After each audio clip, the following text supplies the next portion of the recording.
Ang LTO naman, iniimbestigahan na ho ang 40 raw na mga district offices dahil sa illegal ownership transfer ng mga sasakyang nasasabat sa operasyon.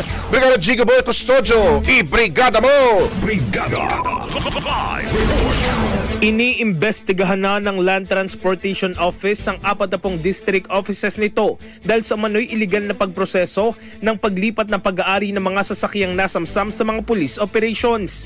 Ayon kay LTO Chief ASEC Attorney Vigor Mendoza, may mga tanggapan ng LTO na sangkot sa technical carnapping kung saan ang mga nakumpiskang sasakyan ay iligal na naililipat sa bago may-ari gamit ang mga pekeng dokumento at duplicate certificates of registration. Naabisuhan na rin si DOTR Secretary Vince Dizon tungkol sa modus at iniutos nito ang pagsampa ng kasong kriminal at administratibo laban sa mga sangkot. Batay sa datos ng LTO, karamihan sa mga kaso ay naitala sa Caraga Region, Region 9, Region 2 at Region 11. Inihahanda na rin ang mga show cause order laban sa mga bagong rehistradong may-ari ng mga sangkot na sasakyan.